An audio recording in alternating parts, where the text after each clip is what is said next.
అతను అతను కాడు. రెండవ భాగం. కార్ వెనక్కి తిప్పాలని అనుకుంటూ ఉండగా 2 కార్లు వెనక నుంచి అతని కార్ ముందుకు వచ్చి స్పీడ్ తగ్గించాయి. రాజు కూడా స్పీడ్ తగ్గించక తప్పింది కాదు. అంతే, ఆ 2 కార్లలో ఉన్నవాళ్లు తన కార్ విండ్షీల్డ్ మీద, టైర్ల మీద పిస్తాల్ గుళ్ల వర్షం కురిపించారు. రాజు తనలో తాను నవ్వుకున్నాడు. విండ్షీల్డ్ బుల్లెట్ ప్రూఫ్, టైర్లకు ముందు పక్కన బుల్లెట్ షీల్డ్స్ ఉన్నాయి. ఇంత తెగించిన వాళ్ళు, ఇన్ని కిటుకులు తెలుసుకున్న వాళ్ళు ఆ మాత్రం కూడా తెలుసుకోలేకపోయారా అని అనుకుంటూ రాజు రివర్స్ గేర్ వేసి కార్ స్పీడ్గా వెనక్కు తిప్పి ఒక్క ఊపుతో స్పీడ్ పెంచేశాడు. 2 నిమిషాలలో 2 కార్లకి దూరమైపోయాడు. ఇదిలా ఉండగా టెలిఫోన్ వైపు తదేకంగా చూస్తూ కూర్చున్నాడు యుగంధర్. ఇంకా ఫోన్ చేయడేం? రాజు ఏమయ్యాడు? ఎక్కడికి తీసుకొని వెళ్ళుంటారు? అంతలో బయట కార్ ఆగిన చప్పుడైంది. యుగంధర్ వెళ్ళి కిటికీలో నుంచి బయటకు చూశాడు. రాజు షెవర్లీ పోర్టుకోలో ఆపాడు. కార్ ముందు సీట్లో నుంచి ఒక మనిషిని బయటకు లాగి భుజం మీద వేసుకుని మెట్లెక్కుతున్నాడు. యుగంధర్ తలుపు తీశాడు. రాజు లోపలికి రాగానే మళ్ళీ తలుపు మూసేశాడు. రాజు నవ్వుతూ భుజం మీద ఉన్న మనిషిని సోఫాలో పడేసి ఆయాసంతో, శత్రువుల్లో ఒకడు అని అన్నాడు. ఏం జరిగింది రాజు అని యుగంధర్ అడిగాడు. రాజు వివరంగా జరిగిందంతా చెప్పాడు. గుడ్, ఈ మనిషికి స్పృహ వచ్చిన తర్వాత అసలు విషయం తెలుసుకోవచ్చు అని యుగంధర్ అన్నాడు. అంత సులభంగా చెబుతాడనుకోను. వీళ్ళు ఆరితేరిన వాళ్ళు అని రాజు అన్నాడు. అని అంటూ ఉండగా ఫోన్ మోగింది. యుగంధర్ రిసీవర్ తీసుకొని హలో అన్నాడు. యుగంధర్, మీ అసిస్టెంట్ రాజుకి మా అభినందనలు. మా మనిషిని పట్టుకొని తీసుకొచ్చాడు. ఎంతైనా ప్రఖ్యాత డిటెక్టివ్ యుగంధర్ గారి అసిస్టెంట్ ఘటికుడు కదూ అని అనగానే, మీ మెప్పులు మాకనవసరం అని యుగంధర్ అన్నాడు. అవును, అనవసరం. మా మనిషిని బంధించి హింసించి మా గురించి రహస్యాలు తెలుసుకోవాలని ఉద్దేశిస్తున్నారేమో. అటువంటి ప్రయత్నం వద్దు. అతన్ని వదిలేయండి. అంతేకాదు, అతను ఎక్కడికి ఎటు వెళ్తున్నాడో తెలుసుకునేందుకు ప్రయత్నించకండి అని అతను అనగానే, నీ బెదిరింపేమిటి? నీ మనిషి మాకు చిక్కినప్పుడు బెదిరించవలసిన వాణ్ణి నేను అని యుగంధర్ అన్నాడు. అది సామాన్య పరిస్థితుల్లో. కానీ ఇప్పుడు పరిస్థితులు వేరు. శ్రీమతి భార్గవి మీకు ఫోన్ చేస్తుంది. కాస్త ఓపిక పట్టండి. వెంటనే ఫోన్ క్లిక్మన్నది. యుగంధర్ రిసీవర్ పెట్టేశాడు. స్పృహ లేకుండా పడి ఉన్న మనిషి అప్పుడే కదులుతున్నాడు. స్పృహ వస్తోంది. రాజు, స్మెల్లింగ్ సాల్ట్ వాసన చూపించు, త్వరగా కోలుకుంటాడు అని యుగంధర్ అన్నాడు.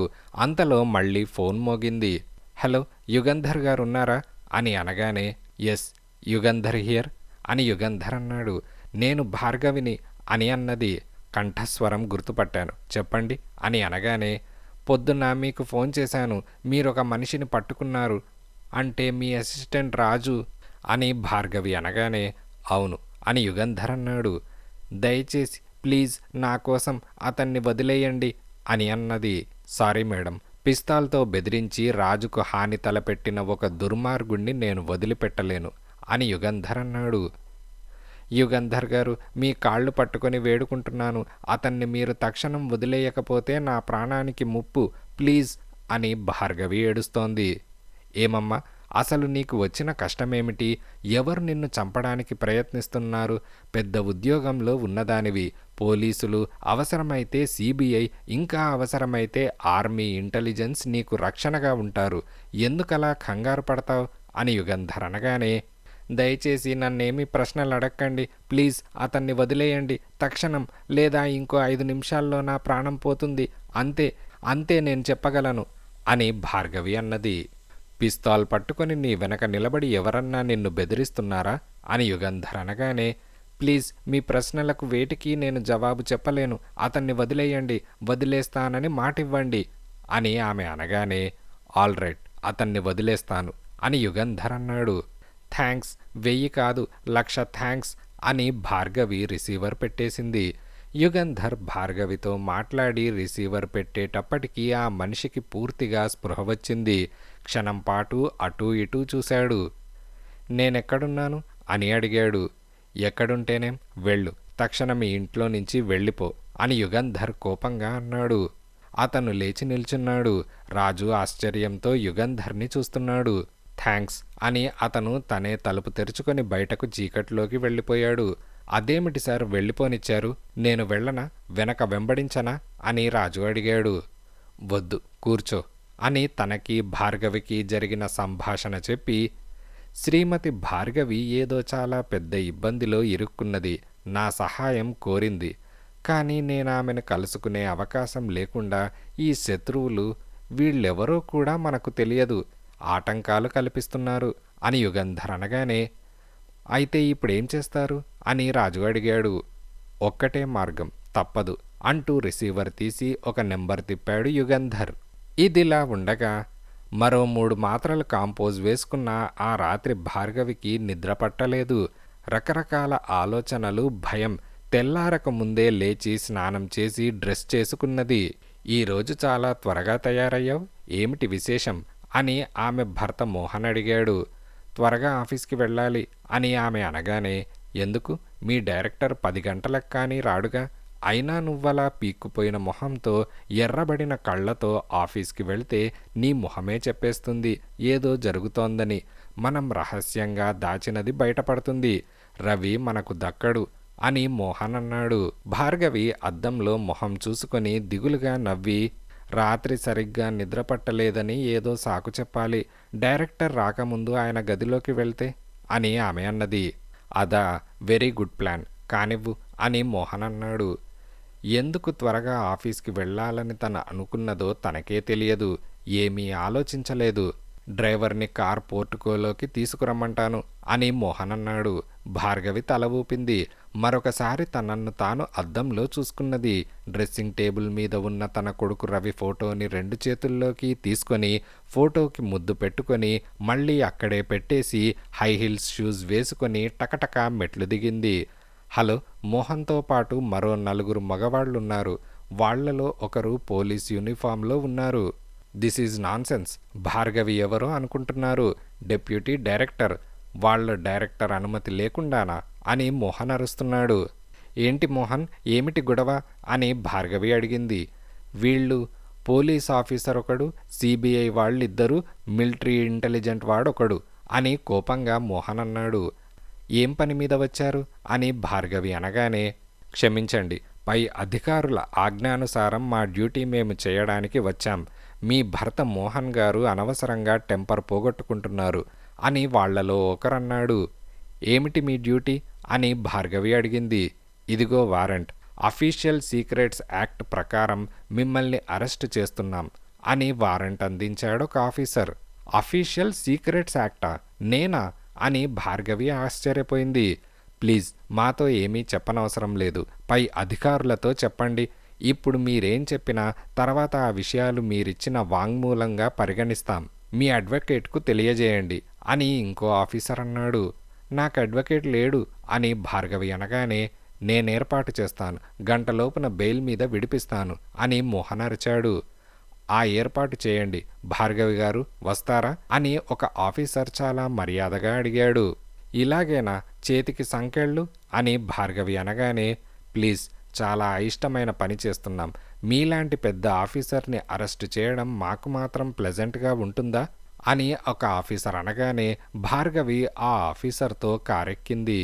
ఇదిలా ఉండగా తెల్లారగట్ట తలుపు దగ్గర కాచుకొని ఉన్నాడు రాజు.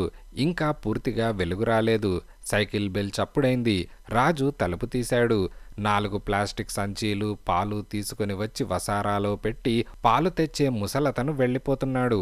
ఒక్క క్షణమాగు అని రాజు అన్నాడు. ఏమయ్యా అని అతను అనగానే, ఒకసారి ఇటురా అని రాజు అన్నాడు. ఆ ముసలతను పాల సంచీలు తీసుకొని లోపలికి వచ్చాడు.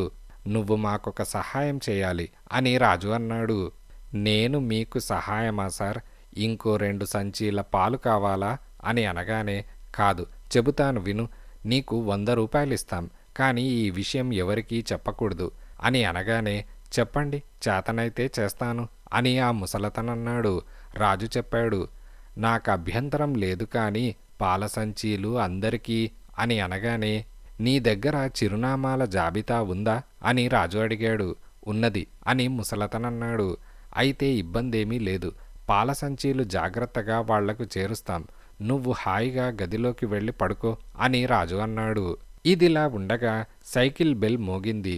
గేటు దగ్గర కునికిపాట్లు పడుతున్న కానిస్టేబుల్ ఉలిక్కిపడి లేచి ఎవరు అని అడిగాడు.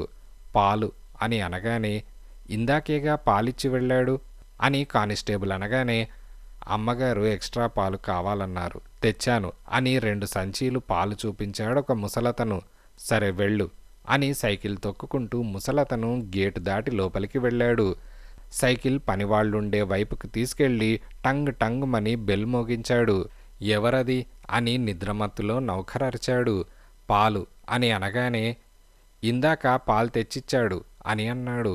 అమ్మగారు ఎక్స్ట్రా పాలు కావాలన్నారు అని అనగానే సరే ఉండు వస్తున్నాను అని గదిలో నుంచి నౌకరు వచ్చాడు. ముసలతను ఒక సంచి పాలు ఒక ఉత్తరం నౌకర్కిచ్చి ఈ 2 అమ్మగారికిచ్చి ఏం చెబుతారో కనుక్కొనిరా అని అన్నాడు. ఏమిటి కవర్ అని అనగానే నాకేం తెలుసు, డిపో మేనేజర్ అమ్మగారికి ఇవ్వమన్నారు, జవాబు కావాలన్నాడు అని ముసలతనన్నాడు. నౌకర్ ఒక సంచి పాలు ఆ కవర్ తీసుకొని వెళ్ళి ఐజీ ఆఫ్ పోలీస్ భార్యకిచ్చాడు. ఏమిటి కవర్ అని ఆమె అడిగింది. నాకు తెలియదు, డిపో మేనేజర్ మీకు ఇవ్వమన్నారు, బదులు కోసం ముసలతను కాచుకున్నాడు అని అనగానే ఆమె విసుగ్గా కవర్ చింపింది. అందులో ఇంకో చిన్న కవర్ పైన దయచేసి ఈ కవర్ మీ భర్త ఐజీ గారికి వెంటనే ఇవ్వండి, డిటెక్టివ్ యుగంధర్, ఈ విషయం నౌకర్కి కూడా చెప్పవద్దు అని ఎర్రని సిరాతో రాసి ఉన్నది. ఆ పాల మనిషిని అక్కడే ఉండమను అని ఆమె భర్తను నిద్రలేపి కవరిచ్చింది. ఇంకో దారి లేక ఇలా మారువేషంలో రావాల్సి వచ్చింది, మీతో మాట్లాడాలి, అత్యవసరం, నేనెవరో నౌకర్కి కూడా తెలియకూడదు, డిటెక్టివ్ యుగంధర్, అంతే. ఆ వాక్యాలు చదవగానే ఆ పోలీసున్నతోద్యోగికి నిద్రమత్తు పూర్తిగా పోయింది. ఆ పాల మనిషిని వెంటనే రమ్మని చెప్పు అని భార్యతో అన్నాడు. ఆ పాల మనిషిని వెంటనే లోపలికి రమ్మని చెప్పు అని ఆమె నౌకర్తో అన్నది. పాలు తెచ్చే ముసలాడి వేషంలో ఉన్న యుగంధర్ రాగానే ఏమిటి యుగంధర్, ఇంత తెల్లారే ఈ వేషమేమిటి అని ఇన్స్పెక్టర్ జనరల్ ఆఫ్ పోలీస్ అడిగాడు. కష్టపడి 10 ఇళ్లలో పాల సంచీలు పంచిపెట్టి 6 మైళ్ళు సైకిల్ తొక్కి వచ్చాను, దయచేసి ముందొక కప్పు కాఫీ వేడిగా ఇస్తే తర్వాత చెబుతాను అని యుగంధర్ అన్నాడు. క్షమించండి, ఇప్పుడే క్షణంలో తెస్తాను అని ఐజీ భార్య గదిలో నుంచి వెళ్ళిపోయింది. 5 నిమిషాలలో వేడి కాఫీ 2 కప్పులు తెచ్చిపెట్టి ఆమె గదిలో నుంచి వెళ్ళిపోయింది. చెప్పండి యుగంధర్ అని ఐజీ అన్నాడు. యుగంధర్ చెప్పడం ప్రారంభించాడు. ఇదిలా ఉండగా తన రవి ప్రాణాన్ని కాపాడుకోవడానికి ఆ రోజు రాత్రి శత్రుదేశ గూఢచారులకు యురేనియం ఎప్పుడు వచ్చేది తను చెప్పేయదలుచుకున్నదని సిబిఐ వాళ్లకు ఎలా తెలిసింది? తన రవి ప్రాణాన్ని కాపాడుకోవడానికి తను దేశద్రోహానికి తలపెట్టడం నేరం, ఘోరమైన నేరం. కానీ తను ఇంకా నేరం చేయలేదు. నేరం చెయ్యాలనే ఆలోచన కలిగింది. నేరం చెయ్యాలనే ఆలోచన రావడం కూడా చట్టప్రకారం నేరమా? ఏమో, ఏది ఆలోచించే శక్తి మనస్సుకు లేదు. ఏం జరుగుతుందో అది జరుగుతుంది. కారులో వెనక్కు జారిగిలబడి కూర్చున్నది. కారు ఎక్కడికి వెళ్తున్నది? ఎక్కడికి తీసుకొని వెళ్తున్నారు? ఈ ప్రశ్నలు కూడా అడగాలని అనిపించలేదు. Inspector general of police office ఆవరణలో కారాగిన తర్వాత కానీ తను పరిసరాలను గమనించలేదు. కార్ తలుపు ఎవరో తెరిచారు. మరెవరో దిగమన్నారు. శ్రీమతి భార్గవి వాళ్లతో వెళ్ళింది.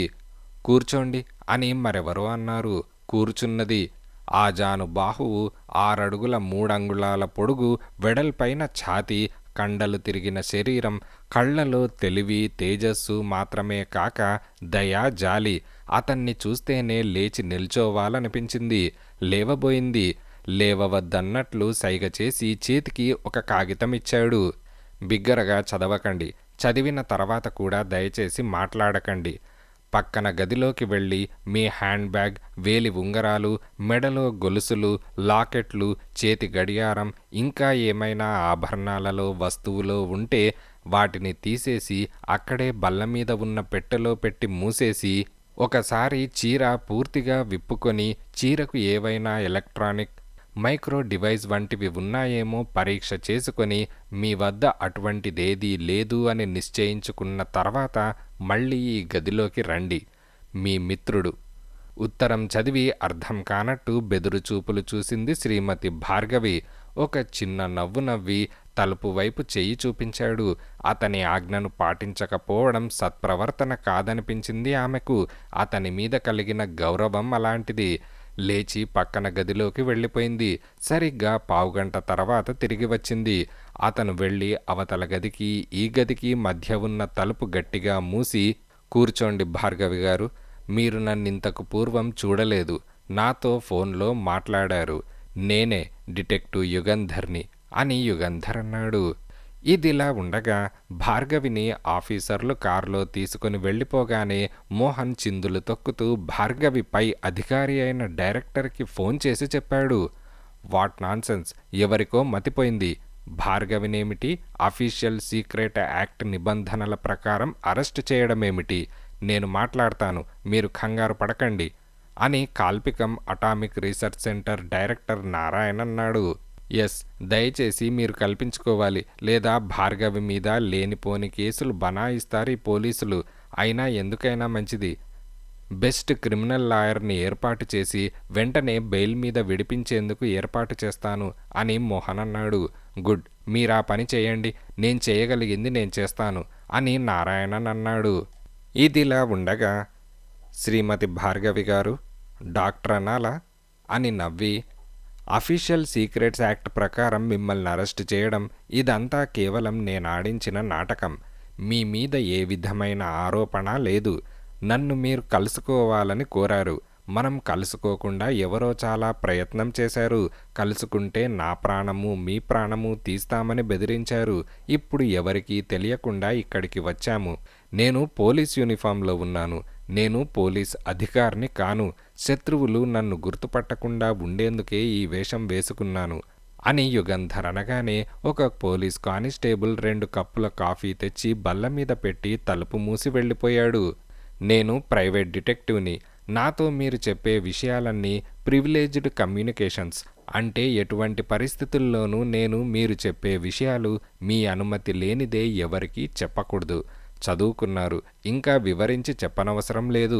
ఏ విషయంలో మీరు నా సహాయం కోరారో చెప్పండి, సంకోచించకండి అని యుగంధర్ అన్నాడు. అంత దయతో ఆపేక్షతో మాట్లాడేసరికి తనకు తెలియకుండానే భార్గవి కళ్ళలో నీళ్లు నిండాయి. చీర కొంగుతో కళ్ళు తుడుచుకొని, ఎలా మొదలు పెట్టాలో నాకు అర్థం కావటం లేదు అని అన్నది. మొదట్నుంచి మొదలు పెట్టండి, అదే సరైన పద్ధతి. రోజంతా వ్యవధి ఉన్నది. మీ వారు బెయిల్ కోసం ప్రయత్నిస్తారు. మన సంభాషణ పూర్తయిన తర్వాత మిమ్మల్ని ఇంటికి పంపిస్తా. మీకు ఎటువంటి ఆపద లేదని తోస్తేనే బెయిల్ మీద వదిలే ఏర్పాటు చేస్తాను. అది నాటకమే అని యుగంధర్ అన్నాడు. యుగంధర్ గారు, వివరంగా చెప్పాలంటే నా కాలేజ్ చదువు దగ్గర ప్రారంభించాలి అని భార్గవి అన్నది. అలాగే, అక్కడి నుంచి ప్రారంభించండి అని యుగంధర్ అన్నాడు. భార్గవి చెప్పడం ప్రారంభించింది. నేను మద్రాసులో ప్రెసిడెన్సీ కాలేజీలో బీఎస్సీ చదివాను. మోహన్ నా క్లాస్మేట్. సామాన్యంగా మొదటి 2వ స్థానాలకు మేమిద్దరమే పోటీలు పడేవారం. ఆ పోటీ మా ఇద్దరి మధ్య వైరం కానీ అసూయ కానీ తీసుకురాలేదు. ఇద్దరి మధ్య ఆకర్షణ, అనురాగం, ఆప్యాయత ఏర్పడ్డాయి. బీఎస్సీ పూర్తి చేసిన తర్వాత మోహన్ ఉద్యోగం కోసం ప్రయత్నం ప్రారంభించాడు. నేను బీఎస్సీ మంచి మార్కులతో పాస్ అయ్యాను. నన్ను ఎంఎస్సీ చదివించాలని మా నాన్నగారు నిశ్చయించుకున్నారు.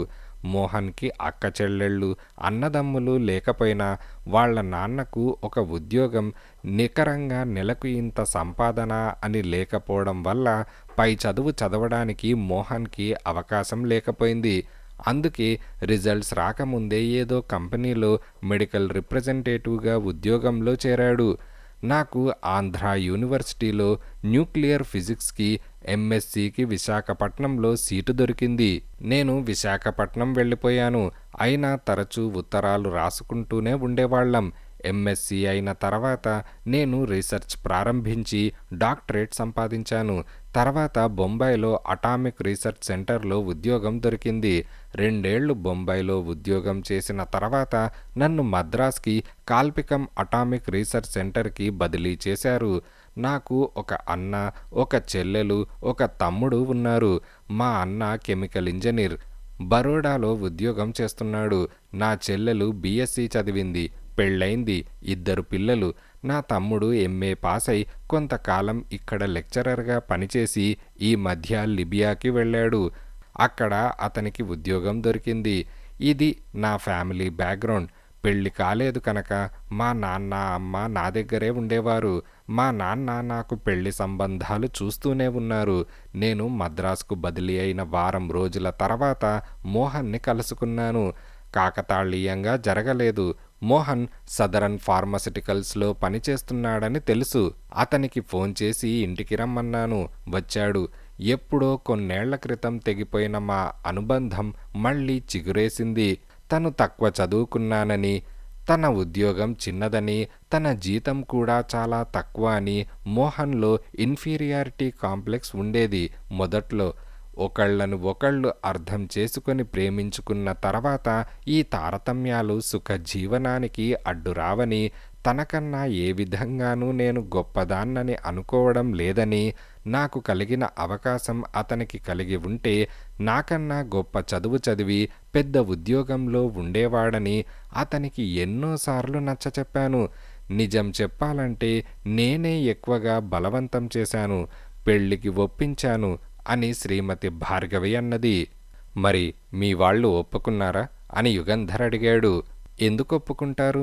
ముఖ్యంగా మా నాన్నగారు మండిపడ్డారు, చిందులు తొక్కారు. విదేశాలకు వెళ్ళి వచ్చిన ఏ గొప్ప సైంటిస్టో నాకు భర్తగా దొరుకుతాడని, ఒక సామాన్యమైన మెడికల్ రిప్రజెంటేటివ్ని, ఒక బీఎస్సీని పెళ్లి చేసుకోవడం తెలివి తక్కువ పని అని, బుద్ధిలేని పని అని తిట్టారు. చదువు కన్నా సంస్కారము, ఉద్యోగం గొప్ప కన్నా పరస్పర అనురాగము, జీతం కన్నా ప్రేమ ముఖ్యమని, మోహన్తో తప్ప మరొకరితో సుఖంగా ఉండలేనని, అతన్నే పెళ్లి చేసుకుంటానని మా నాన్నగారికి నేను నిశ్చయంగా చెప్పేశాను. ఇక వాళ్ళు ఏమీ చేయలేకపోయారు. వాళ్ళ అయిష్టం వెళ్లిబుచ్చేందుకు పెళ్లికి ముందుగానే అమ్మా నాన్న ఇద్దరూ మా అన్నయ్య ఇంటికి బరోడాకి వెళ్ళిపోయారు. వాళ్ళు ఊరికి వెళ్ళిన నెల రోజుల తర్వాత నేను మోహన్ రిజిస్టర్ పెళ్లి చేసుకున్నాం అని శ్రీమతి భార్గవి ఒక చిన్న నవ్వు నవ్వి, నాకు కాసిన్ని మంచినీళ్లు కావాలి అని అన్నది. యుగంధర్ తనే వెళ్ళి గదిలో మూల బల్ల మీద ఉన్న కూజాలో నుంచి మంచినీళ్లు గ్లాసులో పోసి తెచ్చి ఆమెకిచ్చి కూర్చుంటూ, అంటే మీ పెళ్లికి మీ నాన్న మీ వాళ్ళు ఎవరూ రాలేదన్నమాట. పోనీ ఆ తర్వాతైనా మీ వాళ్ళు రాజీ పడ్డారా అని అడిగాడు. లేదు, మా పెళ్లికి నా స్నేహితులు, మోహన్ స్నేహితులు వచ్చారు. రిజిస్ట్రేషన్ అయిన తర్వాత హోటల్లో డిన్నర్ ఇచ్చాం. నాకు మోహన్ అంటే ఎంత ఇష్టమో అంతకన్నా 10 రెట్లు అతనికి నా మీద ప్రేమ. ఏనాడైనా నాకు తలనొప్పిగా ఉంటే ఆఫీస్కి సెలవు పెట్టి నా పక్కన కూర్చునేవాడు. సామాన్యంగా నేను వచ్చిన తర్వాతే అతను ఇంటికి వచ్చేవాడు. ఇంటికి వచ్చినప్పటినుంచి నేను ఏ గదిలో ఉంటే ఆ గదిలో పసిపిల్లాడు తల్లి కొంగు పట్టుకొని తిరిగినట్లు నా కూడా తిరిగేవాడు. నెలలో దాదాపు 10 రోజులు టూర్ మీద వెళ్ళేవాడు. టూర్ నుంచి వచ్చేనాడు వీలుంటే ముందు ఉత్తరం రాసేవాడు, లేకపోతే ట్రంక్ కాల్ చేసి చెప్పేవాడు. టూర్ నుంచి రాగానే తలంటి పోయమనేవాడు. ఇలా మా ఇద్దరి దాంపత్యానికి సంబంధించిన వివరాలు, మా ఆనందం, సంతోషం చెప్పుకుపోతూ ఉంటే రోజులు చాలవు. పెళ్ళైన 2 ఏళ్లకు మాకు కొడుకు పుట్టాడు. రవి అని పేరు పెట్టాం అని ఆమె అనగానే, అప్పటికీ మీ వాళ్ళు రాజీ పడలేదా? మనవణ్ణి చూడ్డానికి కూడా రాలేదా అని యుగంధర్ అడిగాడు. లేదు, ఉత్తరం రాస్తే జవాబు కూడా రాయలేదు. అయితేనేం, మేము సృష్టించుకున్న అందమైన ప్రపంచంలో మా జీవితాలు ప్రతిరోజు ఒక పండుగలా గడిచిపోతున్నాయి. నాకు త్వరగా ప్రమోషన్స్ వస్తున్నాయి. ప్రమోషన్ రావడానికి మోహన్కి అవకాశం లేదు. అంతకన్నా సీనియర్స్ కంపెనీలో చాలామంది ఉన్నారు. అయినా అది అతన్ని కానీ నన్ను కానీ ఇబ్బంది పెట్టలేదు. మా ఇద్దరి జీతాలు చాలు. డబ్బుకి ఇబ్బంది లేదు. రవికి 3 ఏళ్లు రాగానే స్కూల్లో చేర్పించాం. నేనో మోహనో ఎవరు ముందు ఇంటికి వస్తే వాళ్ళు రవి స్కూల్కి వెళ్ళి ఇంటికి తీసుకొని వచ్చేవాళ్ళం. ఇలా సంవత్సరాలు గడిచిపోతున్నాయి. రవికి 8 ఏళ్లు వచ్చాయి. రవి చాలా తెలివైనవాడు. క్లాస్లో ఎప్పుడూ మొదటి ర్యాంక్ అని భార్గవి నిట్టూర్చింది. అప్రయత్నంగా కళ్ళలో నిండిన నీళ్లను మళ్ళీ చీర కొంగుతో భార్గవి తుడుచుకున్నది. చాలా అదృష్టవంతురాలివన్నమాట. మంచి ఉద్యోగం, ఉత్తముడైన భర్త, తెలివైన కొడుకు, అంతకన్నా ఏం కావాలి అని యుగంధర్ అడిగాడు. అవును, నా ఆనందాన్ని, నా సంతోషాన్ని తలుచుకొని నాకే ఒక్కొక్కప్పుడు భయం వేసేది. భగవంతుడికి కూడా ఈర్ష్య కలిగి ఏ ఆపద ఎవరికి కలుగుతుందో, మా ఆనందానికి ఏ క్షణం విఘాతం కలుగుతుందో అని భయపడేదాన్ని అని శ్రీమతి భార్గవి అనగానే, అలా భయపడడానికి ఆధారాలేమైనా ఉండేవా అని యుగంధర్ అడిగాడు. అబ్బే, సూచనకు కూడా అటువంటి ఆధారాల్లేవు కానీ అని ఆగిపోయింది. "ఆ, కానీ అని యుగంధర్ అడిగాడు. క్షణమాగండి, మిమ్మల్ని కన్ఫ్యూజ్ చేయకుండా చెప్పాలి, మీకు అర్థమయ్యేటట్టు అని 5 నిమిషాలు మౌనంగా ఉండి తర్వాత ఒక నిట్టూర్పు వదిలి, 2 నెలల క్రితం యథాప్రకారం మోహన్ కంపెనీ పనిమీద టూర్ వెళ్ళాడు. అది చాలా పెద్ద టూర్ అని, 3 జిల్లాలలో డాక్టర్లని, మందుల షాప్ వాళ్ళని కలుసుకోవాలని, దాదాపు 20 రోజులు పట్టవచ్చని నాకు ముందే చెప్పాడు. మా ఇద్దరి మధ్య ఎన్నడైనా ఘర్షణ అని జరిగితే అది అతని ఉద్యోగం గురించే జరిగేది. అడపాదడపా టూర్ చేసి ఆరోగ్యం చెడిపోయే ఆ ఉద్యోగం మానేసి ఇంకేదైనా ఉద్యోగంలో చేరమని నేను చెప్పేదాన్ని. అన్నేళ్లు సర్వీస్ ఉన్న ఉద్యోగం మానడానికి తనకిష్టం లేదని, ఇంకో 2-3 ఏళ్లలో ఎగ్జిక్యూటివ్ ఉద్యోగం ఇస్తారని, అప్పుడిక టూర్స్కి వెళ్ళవలసిన అవసరం ఉండదని చెప్పేవాడు. అతను ఆ రోజు టూర్ మీద వెళ్తున్నప్పుడు మళ్ళీ మా ఇద్దరికీ అదే వాదన జరిగింది. My dear, don't be silly, బహుశా ఇదేననుకుంటాను రిప్రజెంటేటివ్గా నా టూర్. సూచనగా మేనేజింగ్ డైరెక్టర్ చెప్పాడు, టూర్ నుంచి రాగానే సేల్స్ ఎగ్జిక్యూటివ్గా ప్రమోట్ చేస్తానని. డోంట్ వరీ, ఇక 20 రోజులేగా, వచ్చేస్తాను అని సామాన్లు తీసుకొని వెళ్ళిపోయాడు. 22 రోజులైనా రాకపోయేసరికి నాకు కాస్త కంగారు కలిగి వాళ్ళ ఆఫీస్కి ఫోన్ చేసి అడిగాను. అనుకున్న ప్రకారం ప్రోగ్రాం పూర్తి కాలేదని, 2 రోజుల క్రితం మోహన్ నుంచి రిపోర్టు వచ్చిందని, ఇంకో 4-5 రోజుల్లో వస్తాడని వాళ్ళ ఆఫీస్ వాళ్ళు చెప్పారు అని శ్రీమతి భార్గవి ఆగిపోయింది. టూర్ మీద వెళ్ళిన తర్వాత మీ వారు మీకు ఉత్తరం రాయలేదా అని యుగంధర్ అడిగాడు. వారానికొక ఉత్తరం చొప్పున రాశాడు. ప్రత్యేకంగా విశేషాలేమీ రాయలేదు. తన ఆరోగ్యం బాగుందని, రవిని జాగ్రత్తగా చూసుకోమని, నా ఆరోగ్యం కూడా జాగ్రత్త అని, అంతే. ఉత్తరం వచ్చి వారం రోజులైంది, అందువల్ల ఆఫీస్కి ఫోన్ చేశాను అని భార్గవి అనగానే, తర్వాత అని యుగంధర్ అడిగాడు. ఆ వేళ పొద్దున మబ్బు పట్టింది. 2 రోజుల పాటు భారీగా వర్షం కురుస్తుందని, తుఫాను కూడా రావచ్చునని పొద్దున్న రేడియోలో చెప్పారు. రవిని స్కూల్లో దింపి నేను తిరిగి వచ్చేటంత వరకు స్కూల్ బిల్డింగ్లో నుంచి బయటకు రావద్దని చెప్పి నేను ఆఫీస్కి వెళ్ళాను. నా కార్ నేనే డ్రైవ్ చేసుకుంటాను. నిజం చెప్పాలంటే ఆ సాయంకాలం ఆఫీస్ నుంచి ఇంటికి డ్రైవ్ చేయడం చాలా కష్టమైంది. వైపర్స్ పనిచేస్తున్నా కారు నడపడం సులభం కాలేదు. వాన అంత జోరుగా కురుస్తోంది. ఏమీ కనిపించడం లేదు. ఎలాగో నెమ్మదిగా కష్టపడి స్కూల్ వరకు చేరుకున్నాను. పోర్టుకోలో కారాపగానే ఇంకా ఉంది.